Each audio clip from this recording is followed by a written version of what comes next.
白蛇传》作为中国家喻户晓的民间爱情故事，曾多次被改编成影视剧上映，其中最经典的当属《新白娘子传奇》。然而，对中国文化情有独钟的日本，早在1956年就拍摄过一部《白蛇传》，名叫《白夫人之妖恋》。这部电影的剧情和人物塑造都是最接近冯梦龙原著的一个版本。白娘子由日本著名演员李香兰饰演。电影拍摄的时候得到了香港邵氏公司的协助，所以布景和服装都比较精致和考究，特技也很逼真。故事呢，讲述了在宋朝年间扫墓归来的许仙在西湖船上偶遇了蛇妖变化的富家小姐白娘子。虽然是初次相识，但白娘子却对许仙一见钟情，还频频地暗送秋波。平日一向老实的许仙看到此等美女不免动心。等船靠岸后，许仙见天上还下着雨，就把雨伞借给他们。第二天，许仙按照约定前往白娘子家里拜访。两个人在花园赏花的时候，白娘子大胆地向许仙表白，但是父母双亡的许仙苦于家庭贫穷，没有钱迎娶白娘子，坦言自己就连今天穿的衣服都是给姐夫借来的。遭到拒绝的白娘子伤心地跑回了屋里，婢女小青见状就暗中拿了银两让许仙回去筹备婚礼。许仙回到家中开心了没一会儿，姐夫就发现这些钱都是官府最近丢失的赃物，就通知官差把他抓到了衙门里。在严刑拷打之下，许仙交代出这些银两都是白娘子给他的。可当他带着官府的人去到白娘子家后，发现曾经富丽堂皇的房屋已经变成了充满诡异气息的废墟，只有白娘子一个人纹丝不动地坐在床上。官差们正准备过去抓捕的时候，白娘子忽然消失不见了，只剩下了一堆失窃的官银。随后许仙被流放到苏州，在姐夫的打点下，他来到一家客栈做掌柜。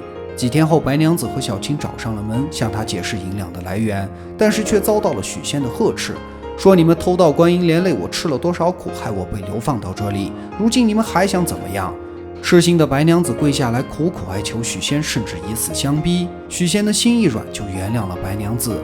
之后两人在苏州开了一家药铺，过着幸福美满的日子。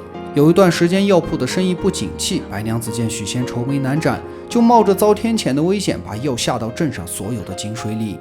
村民得了瘟疫后，纷纷跑来许仙的药铺购买解药，药铺的生意呢因此变得非常火爆。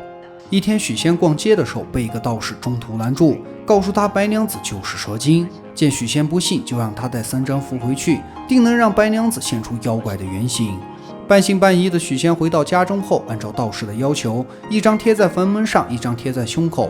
正准备把第3张烧掉的时候，却被白娘子给发现了。白娘子哭泣着说：“枉我们夫妻一场，你却听信外人的话，烧符来震我。”说着便把符夺过来烧成了灰烬。许仙见白娘子并没有变成道士所说的蛇精，自责不已地扑倒在地，求白娘子原谅自己的胡作非为。最后呢，两人和好如初，感情也比原来更好。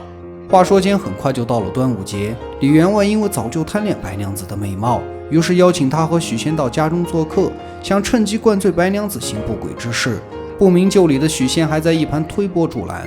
白娘子喝下雄黄酒后晕倒在地，被抬去卧室休息的时候现出了蛇精原形。喝得酩酊大醉的许仙推开门看见后，当场就给吓死了。为救许仙的性命，白娘子在观音菩萨的帮助下找仙翁求得了回生草。许仙苏醒过来后，赶紧跑到金山寺躲了起来。痴心的白娘子误认为是法海把他抓走的，就施法让大水淹没了金山寺。当他看到许仙也差点被淹死的时候，就中断了施法。小青狠狠地给了他几耳光，说许仙那种薄情寡义的男人根本不值得你付出这么多。但痴心的白娘子宁愿大水把自己淹没，也不想许仙受到伤害。大水退后，许仙在下山的时候再次遇到了白娘子。无情的许仙用树枝把白娘子活活的给抽死了。白娘子死后化成魂魄，仍然在诉说着对许仙的深情。西湖上的惊鸿一瞥，船舟皆散。回首往事，官人，你是否有一点怀念？不要说什么招了妖精的道，说到底是我迷惑了你，还是你迷惑了我？死亡是我爱情的证明，我把心留在了牡丹花蕊中，你去看看，这颗如朝露般的珍珠心，是否有哪一刻曾辜负过你？此时的许仙终于明白了白娘子对自己至死不渝的爱，于是不顾法海的劝阻，一头撞死在了石头上。随后他变成了魂魄，和白娘子羽化登仙，两人在天空中牵着手飞向蓬莱，成为了一对神仙眷侣。